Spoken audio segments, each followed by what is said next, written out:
ndru jetë, nëna ime ka ndru jetë të vitin 2014, dhe unë kam qenë 22 vjeç, 23 vjeç, që shumë i ri. Ishte një ndjesi e përzime mes e pritësha, sepse kishte shumë vite që ajo po vunte nga një smundje, dhe isha, si themi, para përgatitur se një ditë ajo nuk do ishte. Por kishte ngarkesë shumë të madhe, jo për shkak vetëm të humbjes së nënës, po për shkak se kisha për të ndihmu familjen për të rritë pjesën tjetër, që ishin shumë të ri, ishte 2 motra dhe 1 vlla. Vlla im ka qenë 12 vjeç. Kam pa i bërë 12 vjeç. Motra tjetër 14, motra tjetër 17. Pra ishin gjithë në moshën poshtë adoleshencës. Dhe mu duk sikur do jem sakat, si e themi, do jem sakat gjatë gjithë kohës, deri kur të bëshim që gjithë kush i zoti vetës. Ka qenë, kur i kthehem tash më duke mendu në herë, them nuk e di se sa i fort që nga një njeri që ti kaloj gjitha këto dhe nuk e di dhe rrugën se si unë kam marrë deri këtu. Domethënë nuk e po tjetë për ta shkruar dhe për t'i them dikujt, për ta në formë ngushëllimi që do bësh këtë se doja dalësh, unë nuk e di ta them, pra thjesht kam ecë përpara. Dhe pastaj pas 3 vitesh ndroi jetë edhe babai. Ajo ishte e papritur, komplet e papritur. Ne kemi një shprehje andaj që themi na u duk sikur me na e vjedh dikush, sepse ishte tak fak gjëja. Ajo ishte kapaku i të gjithë këqijave, le të themi kështu. Pra, aty na u duk sikur ndoshta për një moment ndoshta nuk do ketë më dritë përpara. U rësua çdo gjë. Por ja dolëm. Ja dola atës përpara vetëm duke mendu që duke e pranu faktin se kjo gjëja ka ndodhur. Në momentin që pranon faktin që kjo gjëja ka ndodhur, unë mendoj që ti fillon e shikon drejtimin dhe fillon e shikon një dritë në fund të tunelit për të ecë përpara. Patjetër e shoqëruar edhe me mendimin se këtë gjë ti nuk e zhbën më. Ama në një formë ose në një tjetër që ti bësh të ndihen krenar, do të thotë që ti duhet të vazhdosh një rrugë që ta çosh përpara atë emër, atë familje që ai ka lënë. Është vetëm një mënyrë.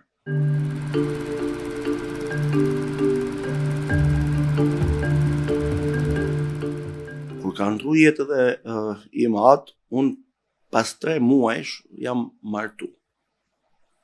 Se është kjo byshytnia që ne kemi që data martesës nuk ndryshohet, edhe për ta respektuar datën e martesës, që e kishte ndaj i madh përpara, unë martova pas 3 muajsh.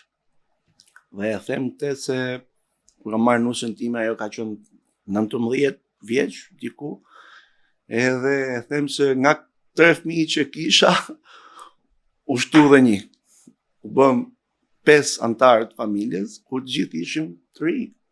Dhe mua më duhej të ecja përpara me kuptimin që të mbaja marrëdhëniet në shtëpi me 4 adoleshent dhe një mitur, dhe të mbaja marrëdhëniet në punë, sepse në fund të ditës ta njerëz që kishin në shtëpi do hanin, do jetonin, do shkolloheshin. Ishte një balancë shumë e vështirë për ta mbajtur. Se unë kam ndjek një rregull që kemi ne nga veriu, por me të gjithë shqiptarët, që nuk jam ndan vete me kuptimin për t'i lënë motrat dhe vllajin për të jetuar në një ambient tjetër dhe unë me fillu me ndërtue familjen time, nusën time.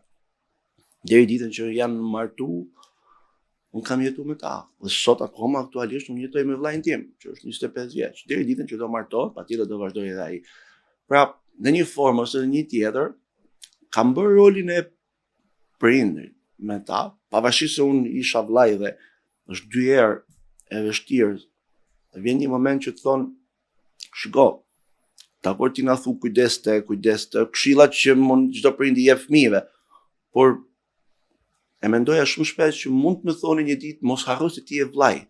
Pra, më duhet të mbaja një balans shumë të shëndetshme, që cila ishte shumë e brisht, me një gjë shumë të vogël mund të prishej. Por më ka beku Zoti me vëllezërit, motrën, patjetër edhe bashkëshortja ime, që kanë gjetë mirëkuptim. Kanë gjetë mirëkuptim tek unë, por edhe tek njëri tjetri dhe fal Zotit ja u jemi. Të gjithë mirë.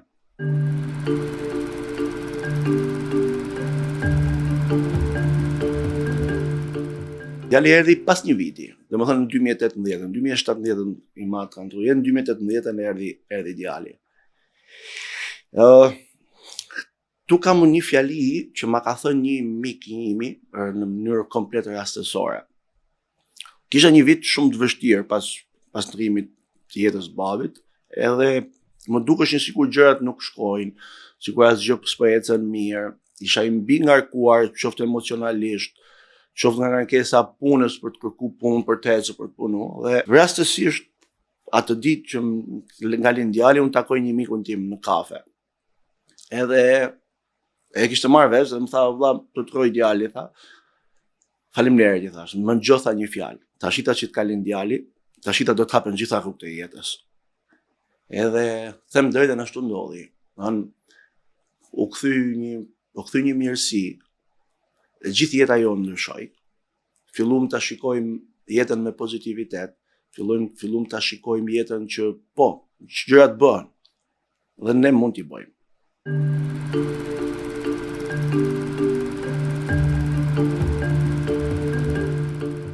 Sa më i madh të bëhet njeriu, jo me moshë, po me pozitë, unë mendoj që aq më shumë shtohen disa miq rreth vetes që duan të përfitojnë nga ajo që ti mundesh të bësh për ta. E thash këtë kështu pasi unë jam rrit në tavolinat e babës tim.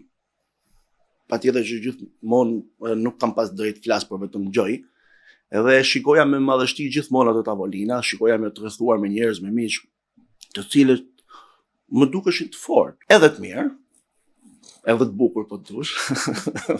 Por edhe momentin që ai ndroi jetë, mua ato miqtë e babës që ishin atëherë, më kanë bërë një nder shumë të madh. Me bën që të kuptoj se kush janë në të vërtet shumë shpejt, përpara se unë ndoshta të gaboja. Pra, në arrita në mendimin që ndoshta disa prej tyre nuk kanë qenë të vërtet miqtë e Gjovalinit, por kanë qenë miqtë e asaj që mund kishte Gjovalini për ta, apo çfarë mund bënte Gjovalini për ta. Dhe kjo më bëri të kuptoj. Ta kuptoj shumë shpejt para se të gaboja më shumë me ta.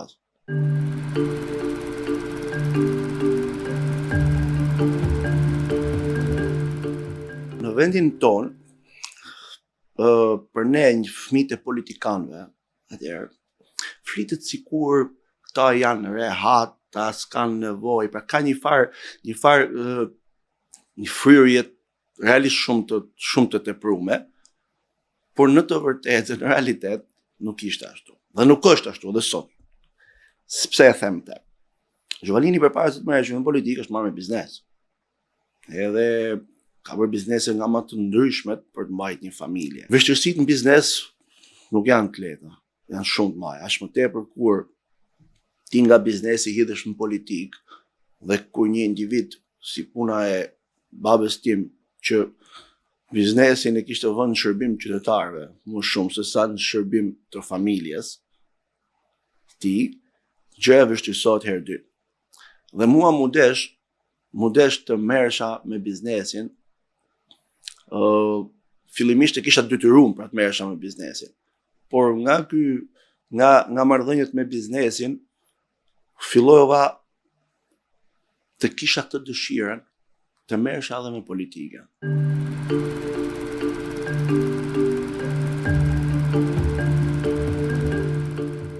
Zyrat e biznesit që ka patur Gjovalini, unë nuk i kam ndryshuar, i kam vazhdu po në të njëjtën vend. Po të ata zyra, Gjovalini kishte ndërtuar dhe zyren që pritte qytetarët. Dhe qytetarët ishin mësuar që të vinin të ajo zyrë. Dhe unë i priqa. Në momentin që unë i priqa, ato më kërkonin gjëra, kishin besim dhe kishin shpresë që unë mund t'i ndihmoj. Dhe gradualisht më hyri dhe kjo dëshira që të merrem edhe me politikën, duke qenë se në një formë ose në një tjetër, unë po bëj këtë interlokutorin mes tyre njerëzve që kanë nevojë dhe politikës lokale atje patjetër, për shkak të lidhjeve që kemi së një Lezhë është qytet i vogël dhe patjetër do njihesh me të gjithë.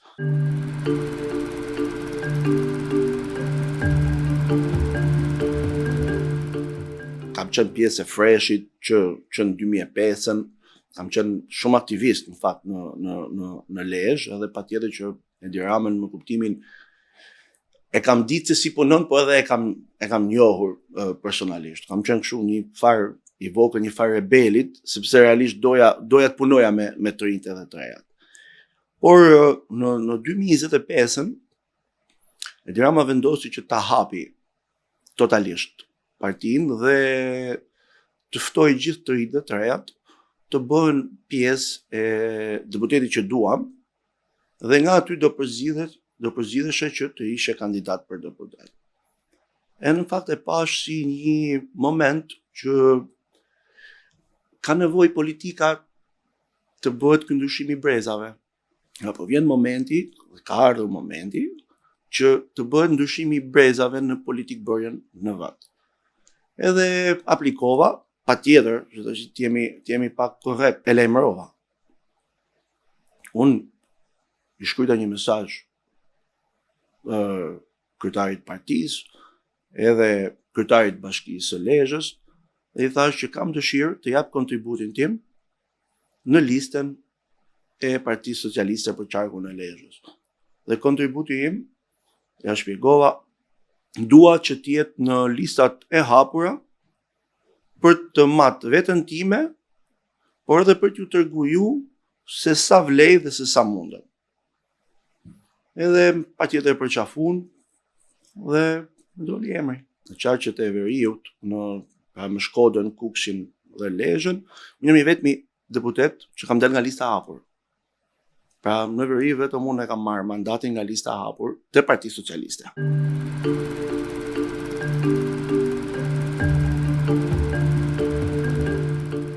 Ti themi gjërat siç janë. Patjetër që ka një peshë shumë të madhe që një djali ku jam. Sepse në fund të ditës politika është numra. Dhe duke qenë se Gjovalini në zonën e Lezhës ka patur njerëz të cilët e kanë respektuar, e kanë vlerësuar, e kanë mbështetur, për shkak se kush ishte Gjovalini, jo si deputet, po si një birja, si birja asaj zones, i cili ka bërë për ta çka mund, çmundej. Patjetër që kjo si më jepte një mundësi mu, si djali i tij, që të merresha më shumë mbështetje nga qytetarët e Lezhës, sepse në Fresh kam qenë vetëm unë, në Fresh ne kemi qenë shumë shokë të tjerë dhe shoqë të tjerë, të cilët patjetër ata mund të jenë edhe më të mirë se unë, edhe më të zgjuar se unë. Por kanë ndikuar që një të djali ku jam, që të jem aty për shkak të backgroundit të Gjovalinit. Kështu që në politik, aq sa unë kam dashur të hyj, aq edhe unë jam dashur politikës të më ketë.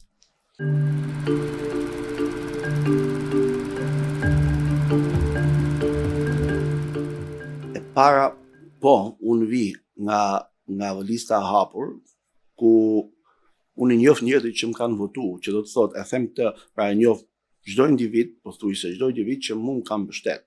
Dhe kjo nuk është, unë nuk e përkthej si pushtet, se sa një përgjegjësi ndoshta pak më e madhe se sa ata të listës së mbyllur. Dhe këtë përgjegjësi unë dua që në një formë ose në një tjetër të tregoj që po mundohem të ju a kthej qytetarëve të mi që më kanë mbështet. Dhe kur them që ushtar i partisë, nuk jam ushtar i partisë, e kam thënë, jam ushtar i qytetarëve. Por edhe partia në vetvete është për qytetarëve, duke është edhe pushteti buron për i tyre. Edhe nuk më është dashur, patjetër nuk më është dashur në asnjë moment që ta përdor këtë, pasi edhe ju besoj e keni vënë re që ne një herë muaj bëjmë takime si grup parlamentar. Dhe në këto takime që ne bëjmë, zgjasin nga 7 orë. Dhe aty flasim për çdo gjë. Dhe një deputet flet për gjithë shka që i përket zonës së tij, që i përket shqetësimeve që kanë nga njerëzit, që i përket një projekt ligji apo një ligji, të cilën ndoshta nuk e ka kuptuar mirë dhe nuk ndihet edhe rehat ta votoj pa e shpjeguar se për çfarë bëhet fjalë. Dhe në këtë aspekt unë nuk e shoh se duhet ta mendojmë që nuk duhet pyesësh partinë. Ne jemi skuadër aty. Një skuadër funksionon në grup për të bërë këto punë. Ne kemi ardhur këtu se ju kemi paraqit njerëzve krahas emrit edhe një program. Pra unë duhet ta pranoj sot. Unë më kanë mbështetur gjithë ata njerëz sepse mbas vetes, pra mbas figurës time të Admirit, unë kam patur edhe një program të Partisë Socialiste, kam patur edhe udhëheqjen e Partisë Socialiste Edi Rama. Dhe që do të thotë të gjitha këto bashkë kanë dhënë të rezultatin tim, por nuk e kam marrë vetëm, sepse s'mund ta marrë vetëm.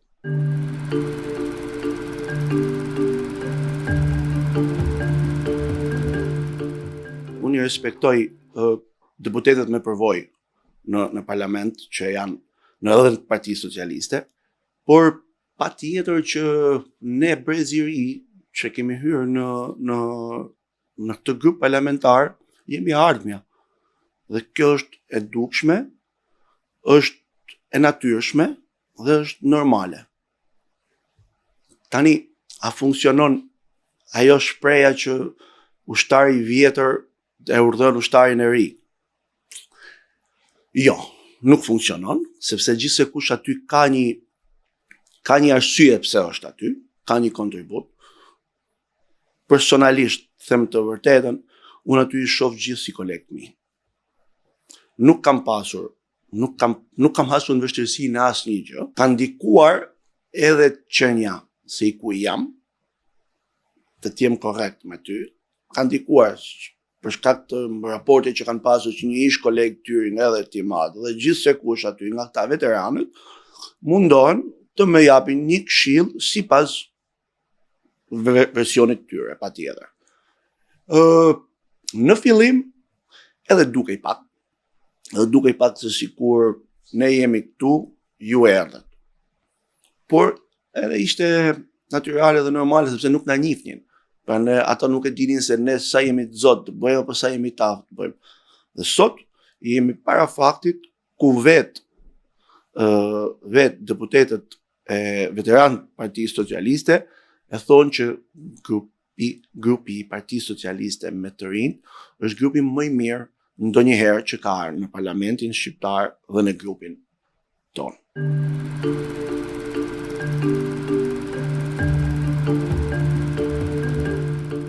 Unë nuk mendoj që kolegët e mi kërkojnë të bëhen viral, por thjesht janë rrjetet sociale që i bëjnë viral. Sepse po të arrijmë ne të kuptojmë dhe të mendojmë që shiko, çdo koleg ashtu është dhe ashtu siç është për paraqet veten, nuk ke pse ti ta bësh viral. Unë e kuptoj shumë qartë se deri diku se ku mund ta keni, por më beso, gjithë ata të ri dhe të reja që jemi aty në grup, janë gjithë secili më i mirë se tjetri. Janë gjithë secili që duan të bëjnë punën më të mirë, në mënyrën më të mirë të mundshme. E duan punën që bëjnë. Kështu që mendoj që ka marrë pak nota jo të vërteta me këto rrjetet sociale në mënyrën si po i ndjerin si viral.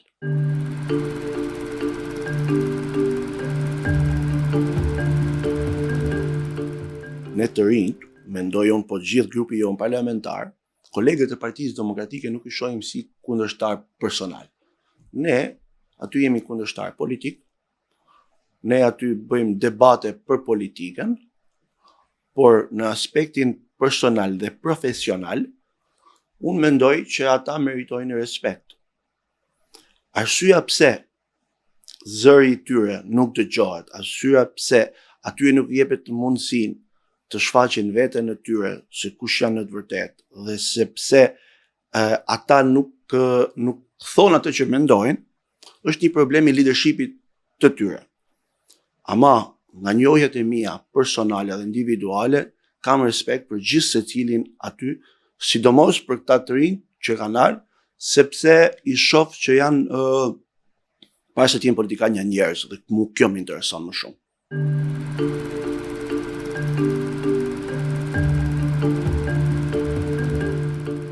Sali Berishën nuk e komentoj për asnjë gjë. Leadershipin e Partisë Demokratike e shoh që ju ka ngelur vetëm një rrugë dhe po shkojnë gjithë drejt asaj rrugës së humnerës pa e kuptuar se ku. Ama nga ana tjetër ne si grup parlamentar ne nuk e kena as pak as luftën, as garën, nuk është në llogari Partia Demokratike. Ne kemi luftën me vetveten, ne kemi garë me vetveten dhe kemi me shqiptarët dhe për shqiptarët. Pse e them gjithë këtë? 83 mandate të grupit Partisë Socialiste janë një përgjegjësi shumë e madhe, por nga ana tjetër janë dhe një detyrim aq i madh për të ecë përpara, për të kaluar çdo lloj ligji që shqiptarët i bën me një jetë më të mirë. Dhe në këtë rrugtimin ton, Partia Demokratike ne nuk na pengon ashtu si do doja të na ndihmonte, por nuk na ndihmon jo, por as pengesë nuk na bëhet fare. Kështu që unë nuk e shoh fare që është pjesë e rrugtimit ton politik. As fat për ne, as jo fat. Ai nëse janë fat për vete, nëse janë gabim po janë për vete, sepse shqiptarët dita ditës po shohin dhe ta siguroj për këtë që edhe më keq do shkojnë po vazhdu në një rrugë.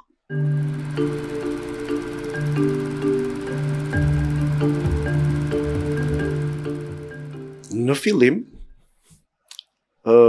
nga ana fizike njerë, më është duke ju sallë shumë e madhe nga ekrani.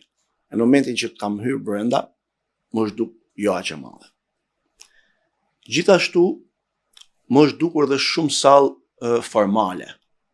Por në fakt, ajo është një sallë edhe shumë njerëzore aty brenda. Unë distancohem plotësisht nga ato kaoset që ndodhin dhe nga ato, le të themi, unë mund t'i quaj show që bëhen, ndoshta nga dy palët. Patjetër që ne njerëz jemi edhe mund të gabojmë në një gjë, por krahu tjetër e merr dhe e trash çik më shumë se sa duhet për të bërë një show.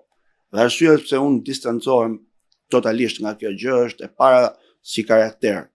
Nuk ja lejoj vetes time që të kaloj në ekstremitet të tillë aty brenda, sepse qytetarët nuk e meritojnë të shohin këtë. Meritojnë të shohin punën që bëjmë, që për hir të vërtetës në atë sallë bëhet shumë punë për Shqipërinë dhe shqiptarët, por shumë pak e tregojnë mediat punën që ne bëjmë në realitet aty.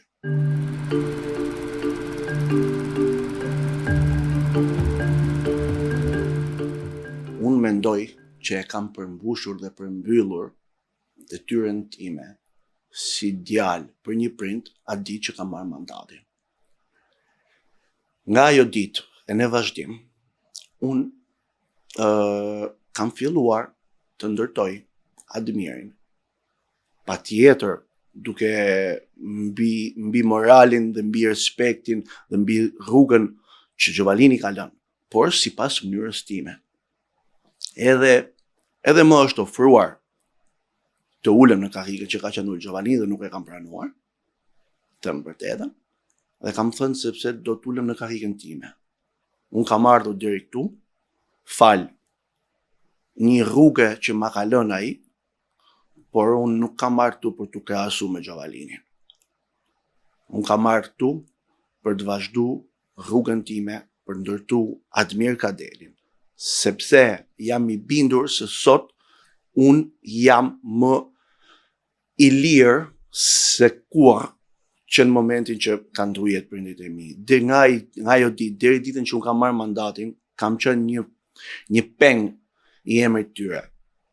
A ditë që unë kam marrë mandatin, unë mendoj dhe besoj që kam shlyt detyrimin si djalë për prindit e mi. Dhe nga ajo ditë ka vazhduar rrugtimi i Admir Kadelit.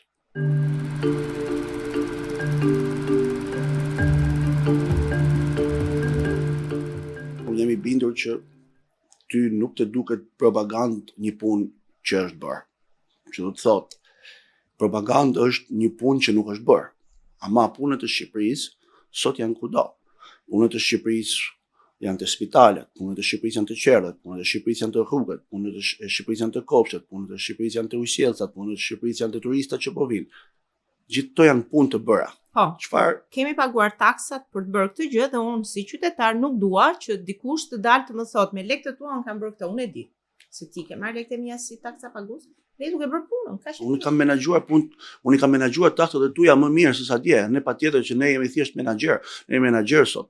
Kush edhe unë tu jam shërbyes të qytetarit, edhe kryeministri, gjithë ne si grupa të jena shërbyes. Po thjesht ne këtë po themi, ne kemi menaxhuar më mirë dhe për të mirë të vendit. Dhe punët e Shqipërisë pikërisht to janë, me taksat e qytetarëve, menaxhimin që kemi bërë në taksat e qytetarëve, kemi arritur sot në këto kushte ku jemi. Dhe punët e Shqipërisë janë pikërisht për këtë, janë për t'ju treguar, prandaj ne kemi zbritur në terren, për t'ju treguar qytetarëve se ne kemi bërë këtë punë.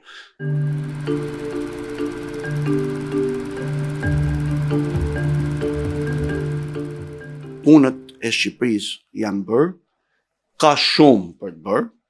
Ndoshta mund të ishin bërë ta gjëra edhe më mirë, patjetër. Ka shumë për të bërë, janë në program për të bërë akoma më shumë, sepse 83 mandatet që shqiptarët i kanë besu Partisë Socialiste dhe Edi Ramës janë për të bërë këto punë. Tani unë nuk e them me modesti, por mendoj që është vetmja forcë Partia Socialiste, e cila ka arritur të menaxhojë më mirë se kushdo tjetër taksat e qytetarëve shqiptar për të realizuar disa punë në shërbim të qytetarëve shqiptar. Dhe unë nuk du të hyj shumë në shifra, por vetëm po të them 3. Në 2013 kemi pas 10 miliard euro të prodhimit për Shqipëri. Sot jemi 27 miliard. Dhe synojmë që deri në 2030 të shkojë 35. Gjitha kjo është fal një menaxhimi më të mirë, më korrekt të taksave të qytetarëve shqiptar dhe patjetër të përthithjes së programeve të ndryshme nga partnerët tanë ndërkombëtar. Ne këtë detyrë kemi të menaxhojmë si të jetë më mirë, sepse edhe unë as shumë shpesh të jemi me taksat tona, po, patjetër, se kjo është detyra jonë të menaxhojmë taksat e këtij vendi në të mirë të këtij vendi dhe qytetarëve të këtij vendi. Dhe ne pikërisht e kemi bërë dhe një përgjigje në formë falënderimi ishin mandatet e 2025-ës, 83.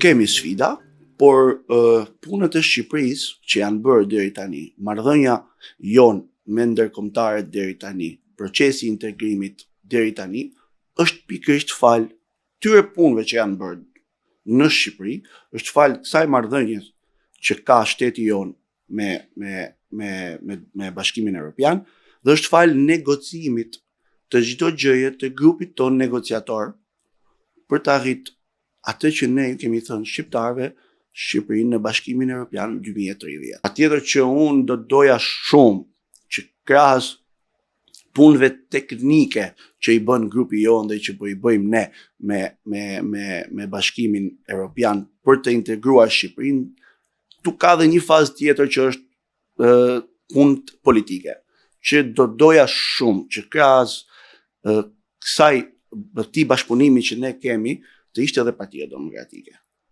të jepte ndihmën shqiptarëve dhe Shqipërisë për të integruar, për të realizuar një ëndër që është 35 vjeçare.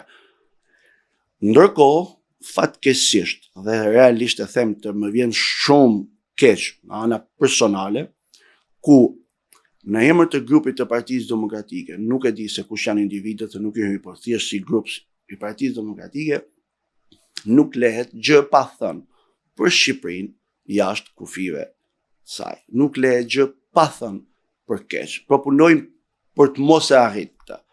Tani ne kena një shprehje këtej që themi i joti mishin ta han, por kocin ta ruan.